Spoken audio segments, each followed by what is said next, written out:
Hello and welcome to Autistic FM. My name is Haje. I use he, him pronouns, and I'm your host on this journey. You can subscribe to Autistic FM wherever you get your podcasts, and you can find transcripts and additional information about each episode on autistic.fm. In this episode, I'm joined by Vance, a 19-year-old autistic, gay, trans man living in Brighton, England, where he studies psychology and criminology. Originally from California, Vance has a rich array of passions, from music to art to gaming and genetics. He brings a refreshingly candid perspective to the intersection of neurodivergence and identity. We dive into Vance's personal experiences, beginning with the realization of his neurodivergence, which came kind of unexpectedly from a snide remark during an online gaming session. From there, Vance reflects on the journey to understanding his gender identity and how being neurodivergent has shaped his relationships, self-perception, and daily life. From the highs of finding community in a neurodivergent household to the challenges of masking and societal expectations, Vance shares the unfiltered realities of navigating life as a neurodivergent queer person. This episode is a beautiful exploration of resilience and acceptance and the importance of creating safe, accommodating spaces for everyone. We'll be unpacking themes around identity and belonging and the unexpected joys of being unapologetically yourself. Just a quick note. You might notice some variations in audio quality during this episode. Long story short, I'm changing how I'm recording these interviews to ensure better sound in the future. Thank you for bearing with me, and I'm sorry.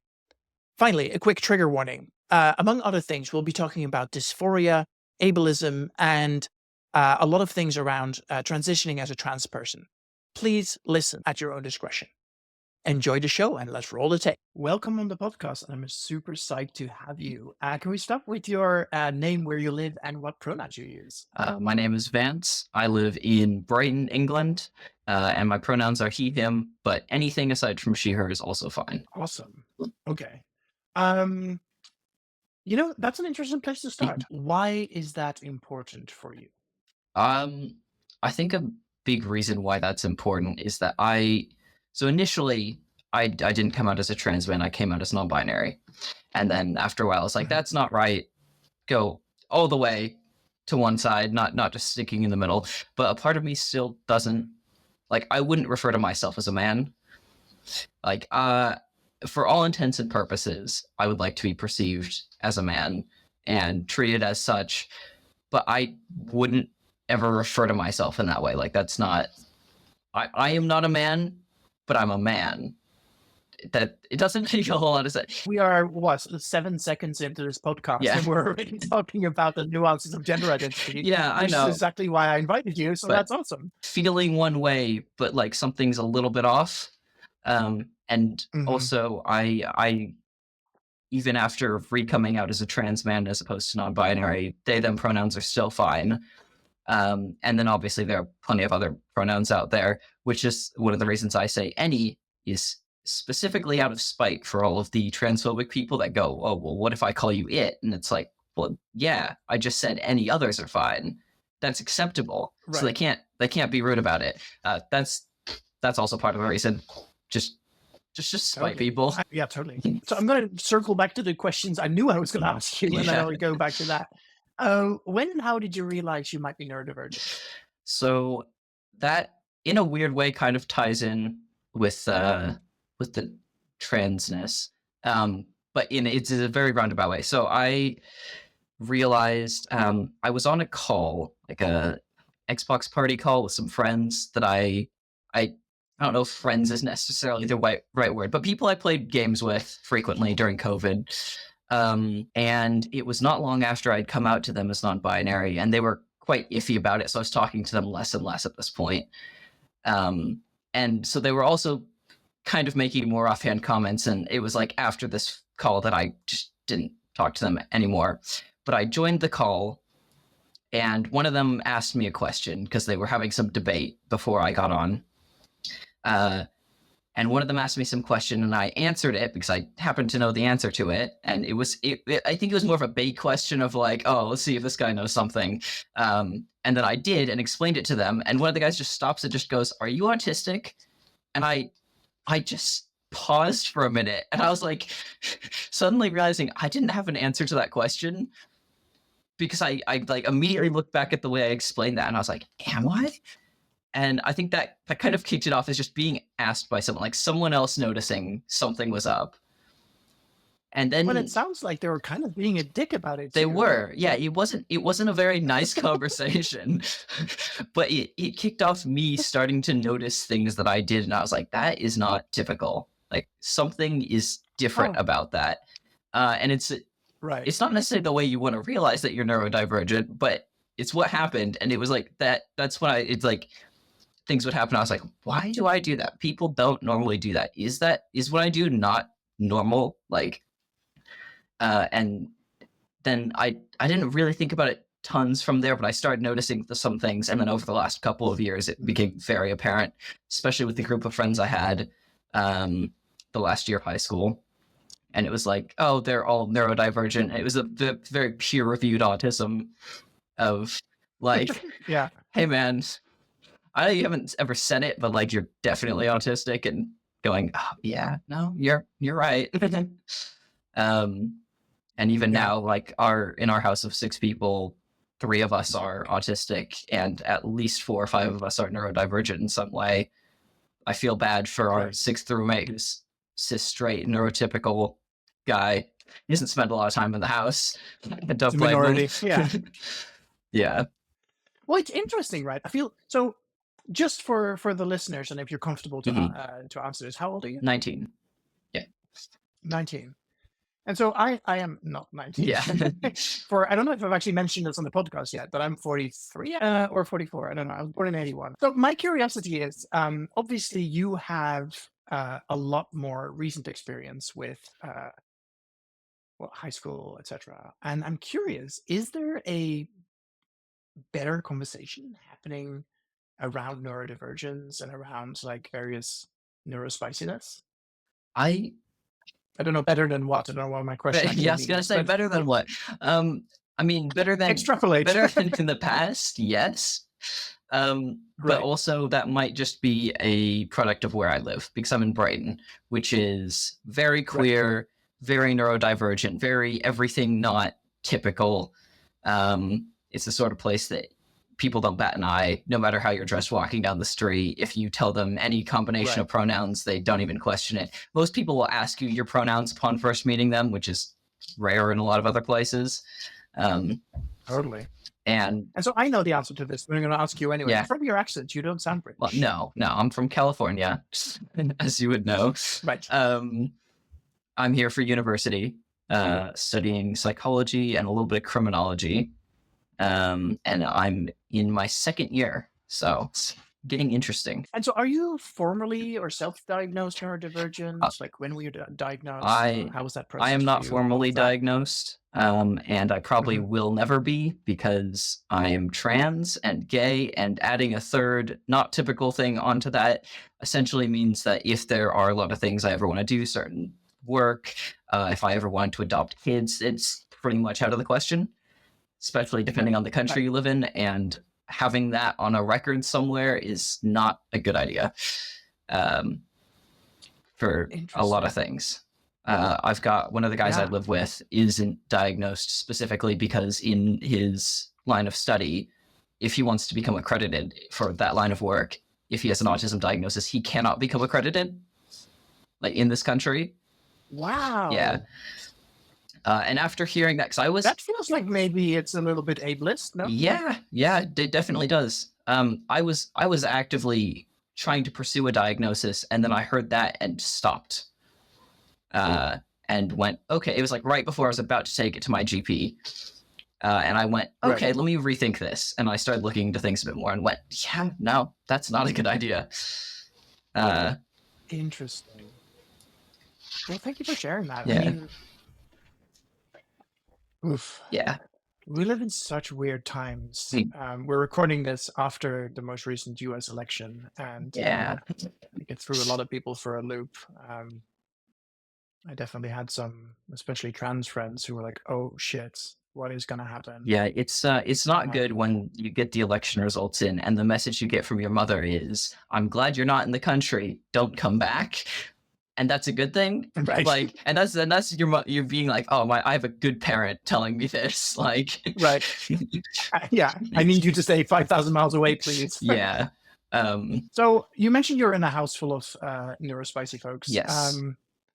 What and the thing I'd like to talk to you about Mhm. is kind of in the broadest possible sense, kind of gender identity, sexual identity, and all of those things. And maybe if you have a perceived overlap between Yeah, I think I've definitely noticed a very high comorbidity rate between the two. So, like, a lot of people who are autistic will also be trans or vice versa, or just neurodivergent in general, queer in general.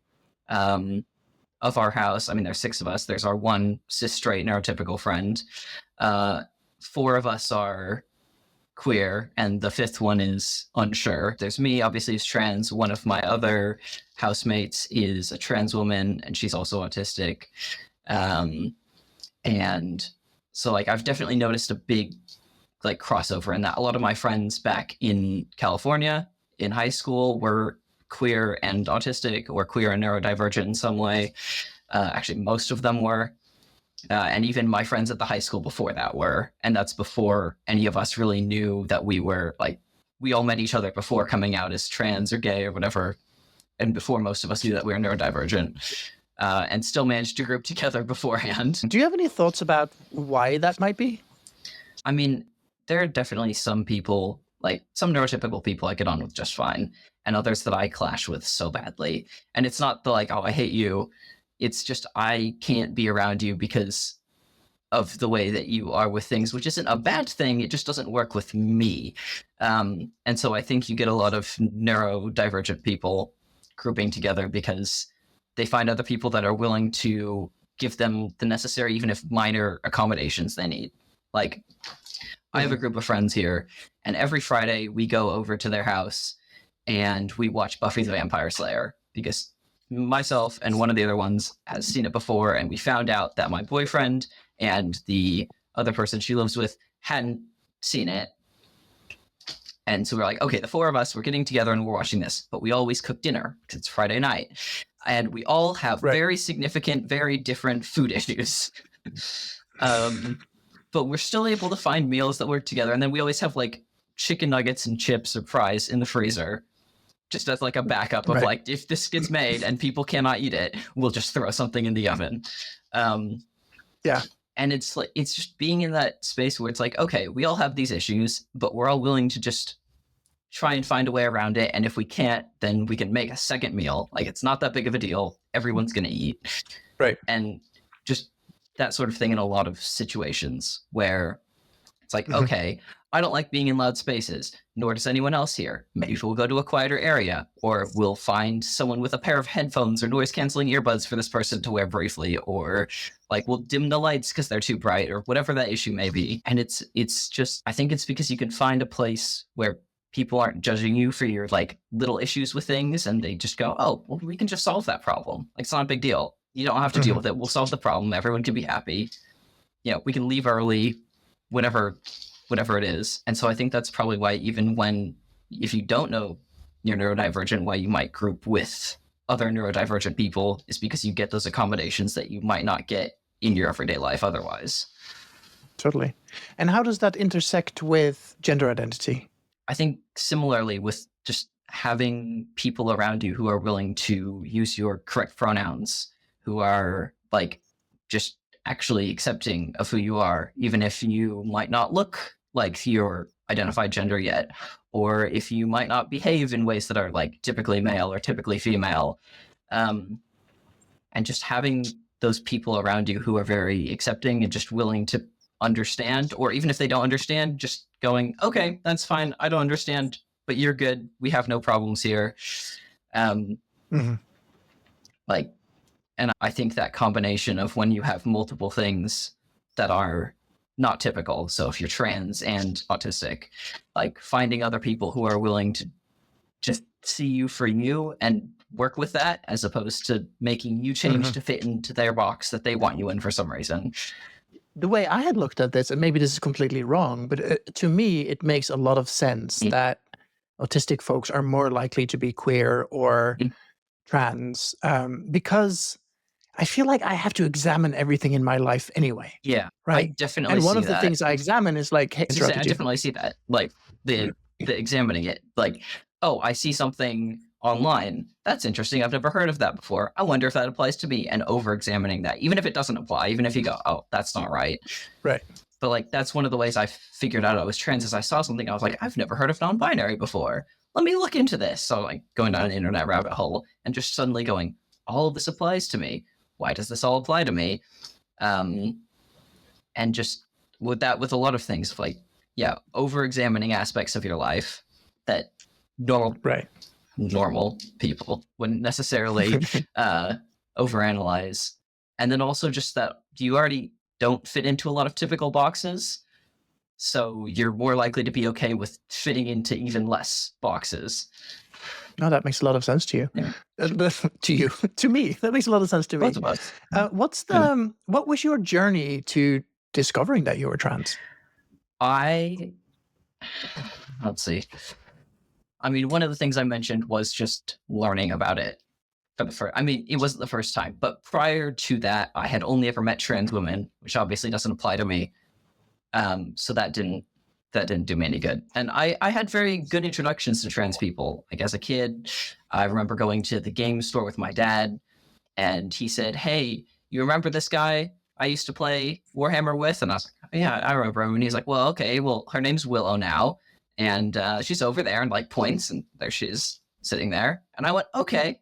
And that was like the end of the conversation. There was nothing weird about it. It was just like, hey, just so you know, this person has a different name. Right. Didn't like the word pronouns wasn't even used. It was just, here's Willow, here she is. And then we had like a family friend's kid who was questioning or trans femme in some way. And it was just like, it was never really questioned. It was like, oh, hey, why are you wearing a bow in your hair? And the response was, because I'm fabulous. And end of conversation. Cool. That was acceptable for like 8-year-old me. Right. And so I had been introduced to trans people, but just not trans people in the same direction that I was going. And so obviously that hadn't applied to me. And then I think being stuck at home during COVID with, unrestricted access to the internet and just learning about these things for the first time and going, wow, that's really fitting a lot of things. There's also a lot of me freaking out over puberty and like things that cis people aren't freaking out over. And just being like, why is this awful? Like the menstruation was the worst possible thing. The world was ending. It shouldn't happen. It was like my brain was telling me like, this cannot be happening. Surely this is not real. Like, why would this ever be happening to anyone? And then it was like, oh yeah, you're trans. That's why your brain doesn't want it, because your brain doesn't think that should be a thing that you're experiencing. And just going like, oh, that makes sense. That's why it feels like the end of the world, because it's not the end of the world. It's just not right for me. And so I think puberty was a big one, and that's a very common one for a lot of people, is like going through puberty and going, this isn't right, because you're kind of in a neutral state before then. My body's changing, but wait a minute, it's changing in the wrong direction. What the fuck? Yeah. And so I think puberty and just learning about trans people and like all trans people for the first time was the big turning point. And that kind of happened around the same time. Because I hit puberty quite late. So it was like COVID and hitting puberty. I think that happened like shut down, and then hitting puberty happened like 2 months later. Right. And so it was just, it like all got thrown at me at once. And suddenly I had way too much time to just think about things and sit with myself, and the internet and learning about this and freaking out about these changes that felt wrong, but why would they be? And just having all of that combination of things, and suddenly going, here's a word for what I'm experiencing, trans, except I was in such big denial about it for a while, which is why I came out as non-binary, because I didn't want to admit that I was trans for quite a while. And then after a while, I was like, oh, the word trans isn't bad. That's fine. I just was certain that it wasn't me. And so I kind of hid behind non-binary as a label. It wasn't that it was entirely inaccurate. It was just that I was in specific denial about the word trans, even though being non-binary is being trans. I could kind of pretend it wasn't. Interesting. So it sounds like everything kind of hit you at once. It's it's like first COVID, being hit by a freight then train. neurodivergence, then transness, then like, have you ever thought about what would have happened if COVID hadn't happened? Like if you were just in regular school, like Yeah. I'm not saying COVID turned you trans, but Yeah. and it's like it's the extra time Well, that you had to spend with it is clearly that had a huge impact on you by the sound of yeah, things. I think, well, that conversation where someone asked me if I was autistic wouldn't have happened if COVID hadn't happened. Because the only reason I was playing games with that group of people was because I was really bored. And it was like, these aren't my favorite people, but I can play some video games with them and kind of ignore what's happening in the world. So obviously that conversation wouldn't have happened. But before COVID, I was still at least questioning my sexuality a bit. And that's kind of one of the things that led me to figuring out that I was trans, was that I knew that I wasn't straight, but I didn't like women. Right. So that didn't make any sense. It was like, you're not straight, but you're not attracted to women. So clearly you're straight. And then realizing, oh no, I'm trans. And that's why I feel like I'm not straight, because I would rather be in a gay relationship than a lesbian relationship. And I also don't want to be in a straight relationship. So even though I'm attracted to men, I'm not attracted to men as a woman. I'm attracted to men, I guess, as a man. Right. And I think that was... Did you have a moment of looking yourself in the mirror? You're like, hey, am I a gay man trapped in a woman's body? Sort of, yeah. It was that, like... Because that sounds like it's an utter mindfuck. Yeah, and there's a lot of, like, hoops you kind of jump through with the, like, oh, I'm attracted to men, but I have a woman's body. How does that work?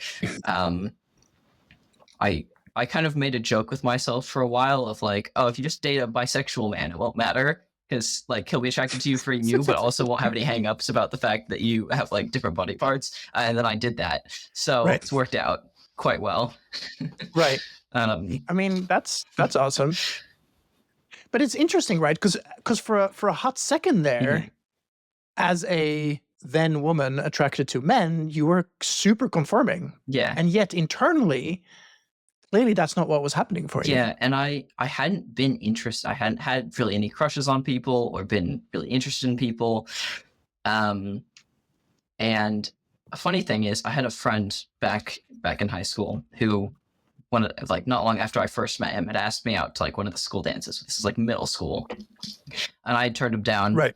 And then sometime after I came out as trans, he asked me again. He was also bi, and it was just really funny to have that, like, oh, he was just interested in me. It wasn't anything in particular, but like I had no interest in him before transitioning, and after it was like, maybe I could give this a go, and that didn't really go anywhere. Way to take your shot twice, though. Yeah, it was kind of funny. It was the like, oh, well, you're someone a little different now, so maybe we'll try again. But that's funny. Like, after coming out, it was like, oh, no, I do actually find men attractive. I just didn't find them attractive from a woman's perspective. Like, that type of relationship was not appealing. This question may be super ignorant, but I'm finding it very hard to, like, what you're saying make logical sense to me. Yeah. And as an autistic person, that makes me happy. Yeah. I like logic. But trying to imagine that situation, like, I cannot, like, my body doesn't. It's even hard for me to Tell me, imagine, how did and that feel? I went through it. Right. Right. It's like that. It's almost that feeling of like something's like just out of reach. Like, okay, I am attracted to men. I could date men, but something is like, there's like a barrier. Something's in the way of it. Right. And that something was being a woman, which obviously is a pretty big barrier. Yeah. And so it's like something that's like just unattainable because of this major thing, but it doesn't feel that far away. Right. And like during that time, I felt like I was just watching myself a lot as opposed to like being there. It was more of just like looking in on like, this is some weird experiences this person's having. Like something's really messed up here. Something's not going right. Honestly, I don't like. I have a hard time remembering a lot of things from before coming out, and I think it's just that like something was so wrong, and I had no idea what it was, and So I think I mean, I that think I my can brain, completely 100% identify with. yeah, I think my brain blocked out a lot of it. And then as I started realizing things, it was like, oh, this makes more sense. And I have like since realizing being trans, being neurodivergent, just like suddenly my memories are a lot better going forward. And you know, it wasn't like I had any particular childhood trauma aside from me heavily masking, and that caused my own childhood trauma, but like not caused by other people. I don't know if I can do it justice with description, because I don't even know if I can remember it all properly. Right. But I mean, that's a good answer, right? I mean, it feels like, not to get all Psych 101 on you, Yeah. but fuck it, you're a Psych Yeah. student. It sounds like you're describing complex trauma. Yeah. Possibly. Does that ring true for you, or are you like, whatever, I don't know. not really processing it, not really thinking about it? I think that I definitely probably have a lot of childhood trauma to work through that I just don't even realize is there, because I was so in the closet and so didn't know I was, neurodivergent, and my family didn't know. I even talked to my mom about it, and she was saying that because my dad's ADHD or ADD or some neurodivergent, that she was keeping an eye out for that. But obviously she wasn't keeping an eye out for autism, so she never realized that.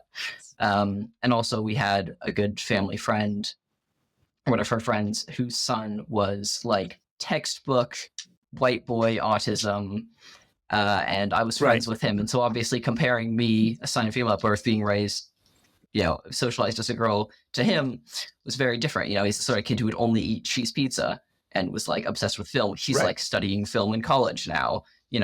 That's very different. From what I've heard, still eats cheese pizza.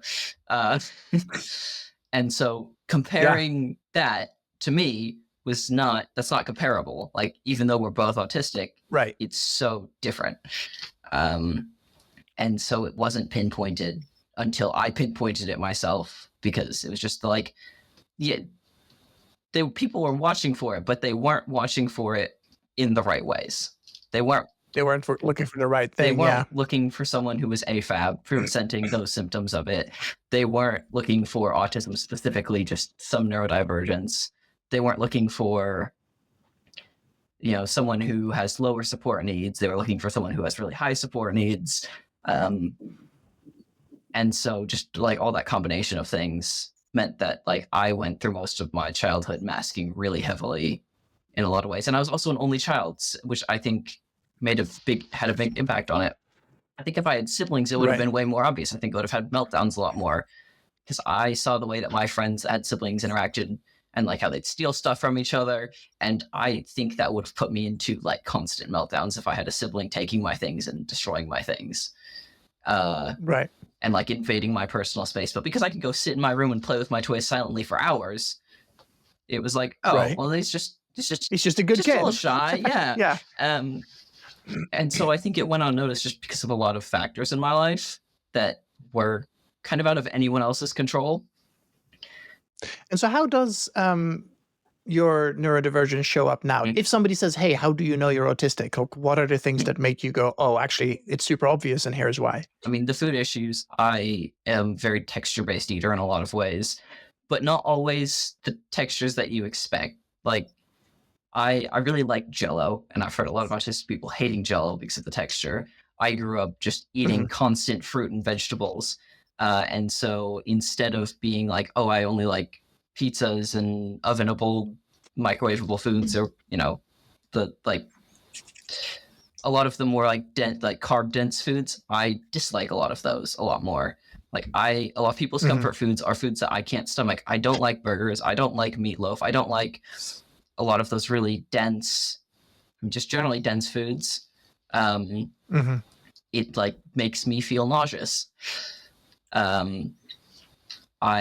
Sound is definitely one. I mean, I've got my headphones. I wear these out everywhere unless I'm with someone talking to them. Like today, in between my lectures, I went out to go get more shampoo and conditioner, headphones on, playing music the whole time. Like, I don't. If I forget them, like the old pair I had, but I just got these recently. They, for lack of better words, got waterboarded in my backpack one day. Um, and then I didn't have headphones for a little while, and that was rough. What is the rough? Say more about rough. It just there's too many sounds. Being on public buses, because it's public transport here, children on buses, I cannot stand them. I know that they're allowed to be there. I know there's nothing wrong with children, but they make noise. They make children noise and like babies crying. I can't do it. I was on a train one time and there was a little girl behind me with, I'm assuming, her mother, who was giggling for like an hour. And even though I had headphones on, it wasn't noise canceling enough. And the sound was just, I was like fuming. It was like, she's having fun. She's giggling. She's having a great time. And I was sat in front of her fuming for about an hour, just like unable to move because it was assigned seating. This is on Amtrak. Yeah. And my headphones weren't noise canceling enough. And like, it was just unbearable. It was like the only thing I could hear, the only thing I could think of. I couldn't focus my attention anywhere else. I tried to distract myself. It was not working. So it's like being able to drown out those noises so I can actually focus on what I'm doing and not forget half the things that are on my list that I made, and not forget to go into a couple of stores that I intended on going into. Like, being able to actually focus in on what I'm doing. I didn't think light was a big issue. And I also, like, there's a big thing out there, especially autistic people, saying how much they hate the big lights in grocery stores, right? Like big supermarkets. And I never related with that until I went into the big Tesco's over in Haje. I was like, oh, I'll go into the big one and do all my grocery shopping there. I haven't been there. I've got the time to go over and like take the bus an extra 15 minutes. And it was awful. The whole thing. I forgot so many things on my list. I couldn't focus on anything. I was like, I didn't know where anything was. And so I was just walking up and down the aisles aimlessly, like overlooking half the items I needed. It took me so long to get out of there. And by the time I left, I was just like, all right, well, there's no point going there anymore. Like, it's not convenient and I hate it there. And there are other big grocery stores I can go into fine, like Sainsbury's. Same sort of deal. No problem. But the lights are dimmer in there. Things are less washed out. I know where things are. So yeah, that was a weird experience of experiencing the grocery store overwhelm for the first time. It's just like a month ago. So we've talked a little bit about your discovering your neurodivergence. You kind of, do you call it discovering trans? Like what is the word you would use to describe that experience? Yeah, I think discovering. I would say realization, just kind of discovering in a sense. It's that thing of like, it was always there. I can look back on my childhood and go like, yeah, that was always there. I always had short hair as a kid. And it was like convincing hairdressers to cut my hair shorter and shorter. And they're like, look, we don't want to cut your hair any shorter. I was like, they're shorter. There's a photo. I really do. Well, ironically, you have long hair now. Yeah. I found out the reason behind that, believe it or not, is autism. This is a thing that I've had since I was really little, like a baby. You can ask my mother. She will tell you all about the hair twirling stems all the time. And when I had really short hair, I couldn't do that properly. And that was bad. So now I have long hair, so I can do that properly. And it's just that, like, that sort of thing all the time, especially when I'm tired, falling asleep. Apparently when I was really young and I didn't, have long hair because I was a baby, I would do it in my mom's hair. And that's why she cut her hair short, was because I was doing it in her hair and getting my hands tangled in her hair. But then once my hair was long enough, then she was like, oh, this is fine. He can just, like, he's got his own hair. You can get tangled in your own hair. Fine. Yeah. So like, that's a big stim. And so having the longer hair is nice. I also just like the feeling of it, which is a weird one because I know a lot of people don't like the feeling of a lot of hair on them. But I do. So it's the longer hair. And how does that play into, in this case, like your gender identity? Because obviously it would probably be easier to pass as a man if you had shorter hair, but you're making a different choice. Yeah, it definitely is. I can say that, like, as my hair has gotten longer, like there was a point with being on testosterone where my voice had changed enough where I was consistently being pinned as a man. And then as my hair started getting longer, that occasionally happened a little bit less. And it was like, hold on, we're backsliding here. And I mean, it's not anything that I'm not gonna change my hair for that. because I like it. Right. Although I have noticed recently, there's a lot more guys with like roughly shoulder length hair. And I think there's a lot of, and this from talking to other people, a lot of guys gave up on cutting their hair around the same time. And so there's a lot of guys out there with shoulder length hair, which is really helping my case right now. And I'm really hoping they don't decide to cut their hair soon. I get asked about it a lot. There's a guy at my lecture today who was asking me about having long hair. And he doesn't know I'm trans. He thinks I'm a cis guy. Because I spent like 4 hours on a bus with him because the bus broke down from a field trip we went on. And, you know, he was asking me about my hair today. And it's just like, oh, yeah, I like having it long. And he was like, what do your parents think about that? And I was like, oh, they don't care. Was there judgment in that question, you think? I think it was more curiosity. At least from his point. I know his family's not from the UK. I think they're from Latvia. And it sounds from what I've talked to him that his parents have very traditional views.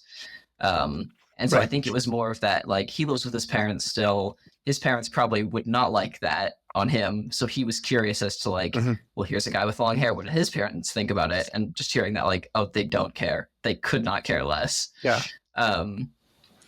It's like he had this moment of like, that's interesting. And so you just mentioned that you're spending extended amounts of time with people and like you just pass, basically. People think you're a dude. Yeah. Great. Was there a time that wasn't true? Yeah. And what was that like? Before my voice dropped enough from testosterone, it was definitely more consistent. And especially immediately after coming out. Like before coming out, I had been mistaken for a guy on a number of occasions just from having short hair and dressing relatively neutral. Right. And that was one of the reasons I realized I was trans, is because I was never bothered about that. And I like go tell my mom, hey, this guy at school thought I was a guy today. She thought I was a boy. And he was arguing with me about it and asking why I was wearing a skirt if I was a boy. And then that kid then getting in trouble with the teacher for asking me that because I thought it was a funny story. So I told a bunch of people, not realizing that that was unacceptable in most people's eyes and was going to get him in trouble. So, I mean, he shouldn't have done that, but I do kind of feel bad about that still because that's a really funny story in my mind. By looks, I could pass pretty quickly. But it was when I spoke to people. So there was a good period of time where I just didn't really like talking if I didn't have to, which didn't work out very well because I end up being very talkative. And so there was also a good period of time where I avoided a lot of voice calls with people or calls where they couldn't see me. Because if people would see me and hear me, they would just be like, he's like prepubescent, like his voice isn't dropped yet. That's what a lot of people assumed. I was told that by a lot of people, like they're being like, dude, when are you going to hit puberty? And it's like, oh, I already have. Funny story. But if it was a voice call with like no video or if it wasn't in person, it was impossible to get pinned as a guy. The most I would get is I can't tell occasionally. And that was like me putting in effort to try and sound more masculine and failing probably miserably. The listeners don't know this, but I've known you for a while. I can't remember how long. Yeah. But even in the time I've known you, your voice has changed significantly. Yeah. I mean, I've only been on testosterone for maybe a year and a half. Right. I mean, obviously, my mom, she doesn't have a super high voice to begin with. I didn't either. And there was a point in time, like right pre-T, where I was on the phone with someone or there's like an audio recording and I sounded identical to my mother. And that was awful because I was already out as trans at that point. And it's like, no, stop telling me I sound like my mother. That's not what I want to hear. When it sounds like you were misgendered as a boy and that actually landed really well for you. Yeah. Is that true? Yeah. It wasn't, I didn't realize that was like felt correct, but it was definitely a, like, this doesn't feel wrong. Like, this is an entertaining story I can tell people as opposed to how dare they say such a thing, which is what everyone else took it as. And like, there was a time in a restaurant where I had a guy like say, oh, sorry, sir, and then like take a double glance at me and then correct to ma'am and then like recorrect himself back a couple of times. Like he went back and forth a few times and then just walked away. He was like so embarrassed. I give up. Yeah. And my mom was there and she just kind of like looked to see my reaction. I was laughing it off, so she was like, okay, I'm not going to make a big deal about it. But Right. there were a lot of situations where it's like people were upset on my behalf, and I was like, this is a great story to tell. I'm going to go tell everyone about this. This is so entertaining. And little did I know that was because I was like, someone did it right. Which I didn't know at the time. Well, it's interesting, right? Like the people who leap in to defend you, on the one hand, yay, but on the one hand, they're kind of doing the wrong thing. Yeah. They didn't know, but they were... It's like this really interesting type of caretaking, I think. Yeah, it was like they're there to defend me, which is great. But neither of us knew that they were anti-defending me, essentially. They were going the wrong way. And yeah, there was a lot of times that happened, especially after about 3rd grade, because I had my hair quite short. And just like, oh, small child, might be a little boy, say that. And then it's just, they're wrong and they look mortified and I'm giggling, Right. A kind of zero shits given kind of thing. Yeah, it is nice though, because it means there are a few photos of like me as a kid that just look like a little boy, and I'm like, oh, I can still have some childhood photos that feel like me. Because usually I don't like looking back at those. I'm not a big fan of photos of myself in general, but especially the like pre-transition ones are just really not a fan of those. Could you say more? What is the not a fan? What is that emotion? Just it's wrong. It's like you look at that and it's like, that person is me, I think. Like I didn't know there was any other options, so that's what I was stuck with. And so looking back on those photos, it's more of like, I'm looking at someone and I know it's me, but if I didn't have those memories to confirm that it was me, it wouldn't. Like, it's like, that's not me, but I know it's a photo that was taken of me.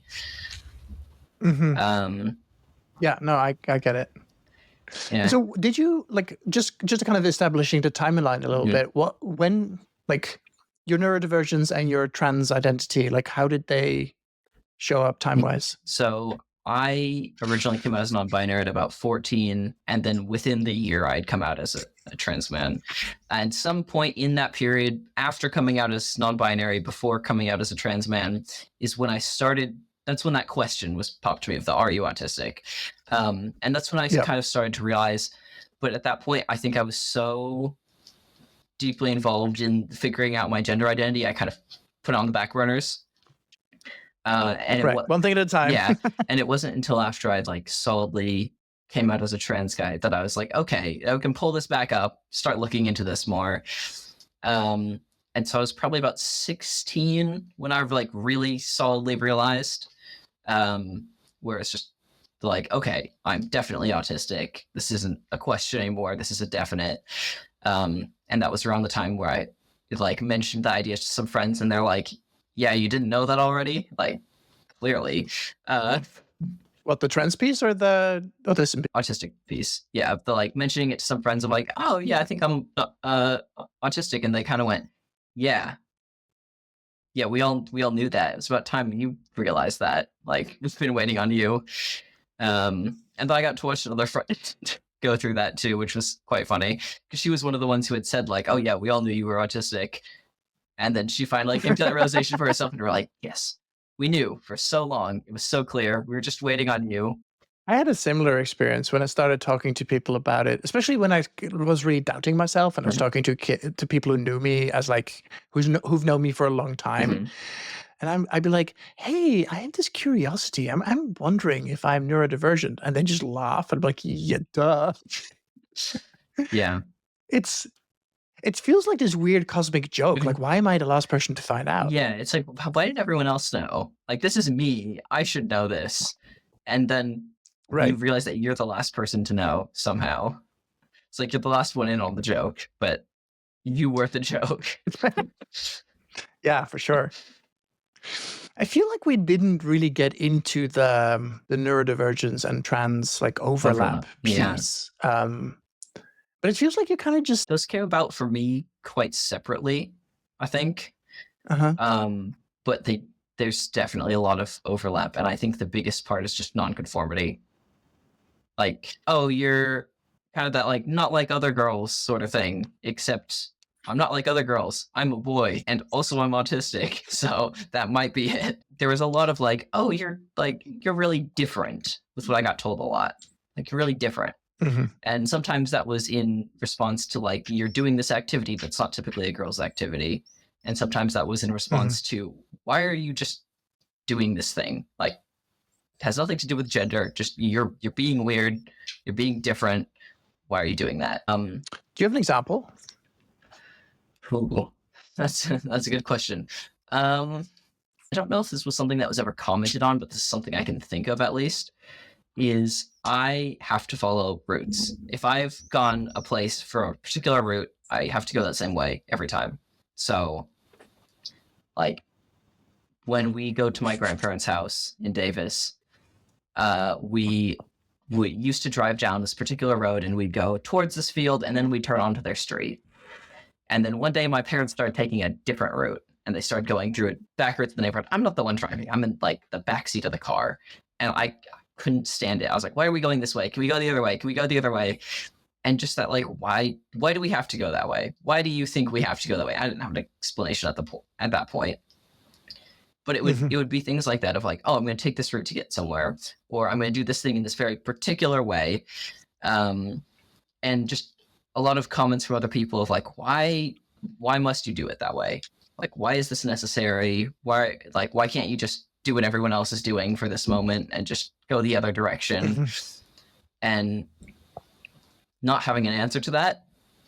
And then there was also a lot of that of like, oh, why do you always partake in these activities? Like, you do a lot of board games, and I've played a lot of Magic with my dad as a kid, and just everyone going like, oh, that's more of a boys' activity. We don't see a lot of girls doing that sort of thing. So just being asked about hobbies and about particular ways I did things, and just the, like, why do you do it this way?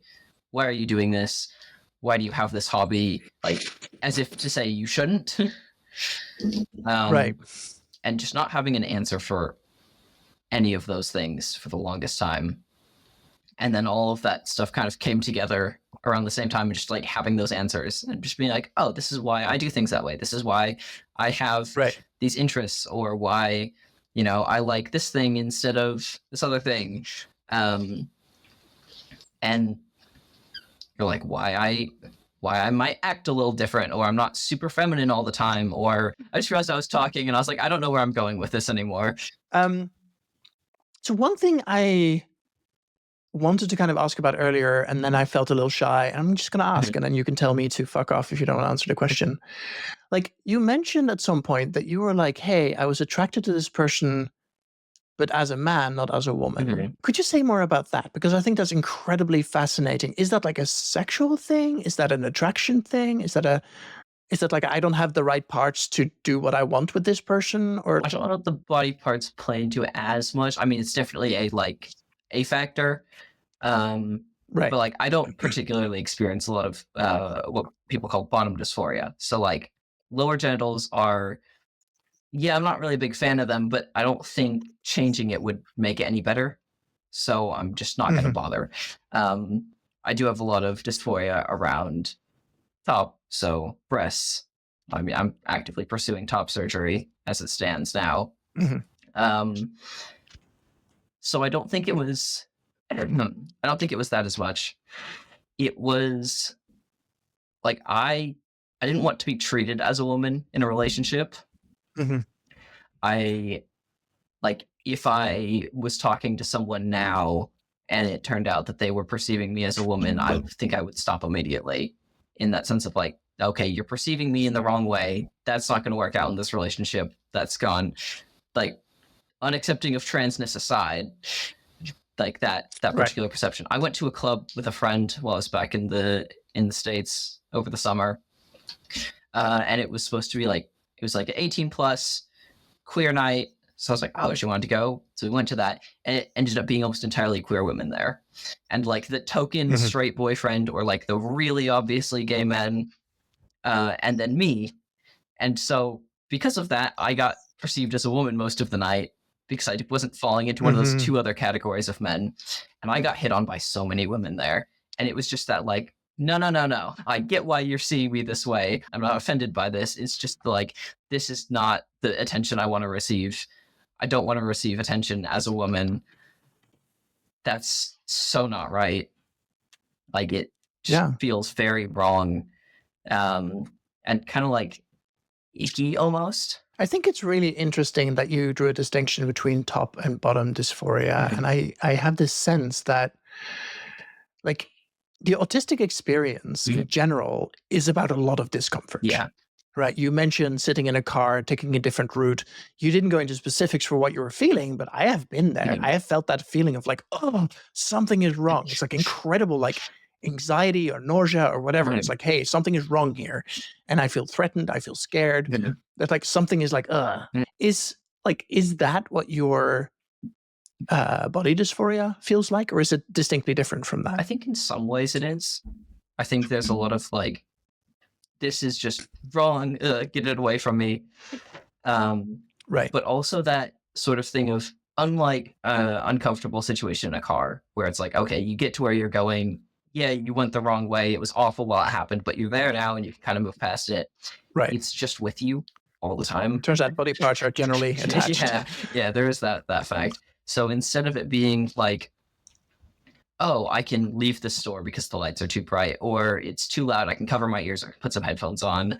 It's that like, right, I can't immediately fix this. And so there's some level of just kind of like having to accept it, even if you still hate it, right, of just being like, okay, well, it is what it is for now. It might be able to change in the future, but that's not an instant fix. It's not an easy fix. Right. A big thing that I use particularly is binders, which is just to flatten your chest. Yeah. I mean, I've got one on right now. You can't even tell. But yeah, I mean, for people listening and not watching, like, you look like a dude. Yeah, there's nothing. Yeah. There's things you can do to modify it, which I guess are kind of similar to the accommodations of like putting headphones on if there's too much sound. Right. But there's only so much you can do, because at the end of the day, you can't eventually, go back to your house where it's quiet. Or, there's not a way to like eventually actually get rid of it, at least for a period of time, without surgery or hormones or whatever it is. And so I think in some ways you're right, where it has a lot of similar feelings, but then there's also a level of just being forced to accept it, even if that feels really hard, because there's no escape kind of thing. Yeah, because that's just how it is for now, possibly forever. Depends on your situation.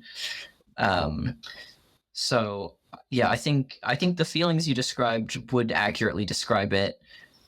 But I think for me, at least, it ends up being a lot of that on the back burner, and I'm able to forget about it for periods of time, because it's, if I was constantly focused on it, I wouldn't get anything done. Like, that would be the only thing in my life. And COVID was not good for that, because I had nothing else going on, so I was able to focus in on it for so much time. Well, and what I'm imagining now is that, OCD is a very common comorbidity with autism. Yeah. And if you also have obsessive compulsive disorder and body dysmorphia, like, there's no way of banishing that out of your brain. Yeah. And you mentioned you had a boyfriend. Yeah. Is he a cis man? Yes, he's cis. Been with him for a little over a year at this point. But he is completely accepting. And like, that was never even in question. It was a question of my comfort, like how comfortable I was with things. And he was just kind of like along for the ride, essentially, of just being like, okay, when you're comfortable with something, let me know, we'll talk about it. He didn't know I was trans at first. The way my boyfriend discovered I was trans is a quite funny story. We were at a pub, like a student bar, watching rugby or football or some sport. I wasn't particularly interested. I was just there to hang out with people. And this really old meme got brought up, and I don't know if you've seen it, but there's a guy at a football game, and he's like recording himself, and there's a guy right behind him, and he starts yelling, "Grab a stick and twist it," the good old dick twist. He does like this whole thing with his arm, and that meme got brought up, and people were making jokes about it. And then after the game was over, we went back up to the flat I was living in. It was student halls, and he was there with us. and this is before we were dating, and he made that joke to me, something along the lines of, I'm going to grab your dick and twist it. And I said to him, oh, good luck with that. And you just see he like stopped for a minute, and you just saw the gears turning in his head. And then he looked at me and he just went, oh, like he clicked what had just happened. And I think one or two other people that were in the room also found out that way at the same time. And that's funny. It was just like, it was a really funny moment. And it was just that, like, he had that realization of, oh, and then it, like, that was it. That was the end of conversation. Just went back to whatever we were talking about. Wasn't a deal at all. And I think him having that reaction was really comforting once we actually started dating, of just like knowing like there wasn't an issue. He didn't feel the need to ask questions or pry about it or anything. It was just like, oh, I've realized what's happening. Cool. Moving on. Right. Just kind of what you can ask for in that situation. Like having, that's beautiful. Having someone that really just, doesn't care. It doesn't matter. And knowing that awesome. Also didn't change his feelings towards me. Because from talking to him, it was like he'd been interested in me before that, and then after that, that hadn't changed. That didn't change anything for him. That's so good. And just like knowing that is really nice. Of like, oh, he was interested in me for me, and not because he thought I was something that I ended up being something different. Right. And yeah, that's worked really well. It's strange because I don't know many trans people that are dating cis people. And I also don't know a lot of neurodivergent people that are dating neurotypical people. So I've really done a double whammy on that one. But I mean, if it's working for you, it sounds like you guys have a really beautiful relationship. It's great. So I don't know, that one's worked out really well, which is first for me hearing about it. At least I haven't heard about that from other people much. So, it's nice. And he's really good about all of things with autism too. Like, okay, it's too loud. We'll go outside for a minute. Like, or okay, you need to take a break from something. That's fine. And just like that general acceptance of like, yeah, do whatever you need to do to feel better in this situation. Like all the food issues. He's one of the ones that we have our Buffy the Vampire Slayer nights with. And he doesn't have a lot of issues with food, except he hates cheese. So that like takes out a lot of autistic comfort foods for the other three of us. That's a food group. You can't lose a whole food group. He can't do cheese. It's not because he's lactose intolerant. He's made himself lactose intolerant by not eating dairy. But he wasn't originally. He just hates cheese. So I can't complain that much. I get home-cooked Thai food all the time. His mom's from Thailand. So, really can't complain about that one. But that's awesome. Yeah. Hey, Vance, this has been absolutely wonderful. And I don't want to take up too much of your time. I have a couple of questions I'd like to end these on that I would love to ask you. One of them is, what do you wish people would understand about autism? I think that we are still normal people. If that makes sense. Like there's something that's different, but we don't need to be treated differently because of one factor that's out of our control. And I think that applies to queerness as well. It's just that like you're still a person, you still have your own thoughts and feelings. You don't need to be treated differently, like you can be treated as a normal person, and if you're having trouble understanding something, clarifications can be made. But I think that just to go into interactions with anyone who's neurodivergent or queer as if you're going into that interaction with anyone else, right? It makes us feel more human and less alienated. Yeah, I like that. And my final question, can you tell me a story of a time where you were seen and loved exactly the right way for you? Something that really stood out. With my boyfriend, with the just like being trans didn't have an effect on his perception of me. And I think like just having those people in my life that truly love and accept me and are willing to help make adjustments when necessary is probably that. And I'm fortunate to have a lot of those moments, I think, is why it's hard to pinpoint a specific one, because I am surrounded by people who are usually very open and accepting. And I mean, that's by choice. That's why I chose to come here for university, because I knew it was going to be a good place for that. Yeah. I think, I mean, a big one even for that is just being in Brighton for the first time, being around people who don't care how you are. Like they will just accept you up front for who you are. Random people you've never met before. Eye-opening, just like showing up here, and immediately all the people I met were just so friendly and welcoming and willing to make accommodations if necessary, and respectful of being neurodivergent, of being queer. I think being here.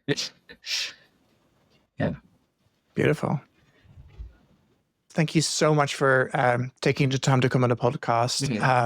And thank you for letting me ask a lot of dumb questions. I feel like that's a way that I get to show up and get smarter, and hopefully our listeners learn something alongside us. Yeah, I hope it was informational for people. I like to be a very open book with all of these sort of things, just because I'd rather someone else is educated and knowledgeable about a topic than me being a little uncomfortable for a second. And like, if I can help make someone better informed about something. Thank you so much for listening to this week's episode of the podcast. You can find us on TikTok on Autistic FM, on Instagram at autistic_FM, and on the web on autistic.fm. This podcast is produced and hosted by me, Haje.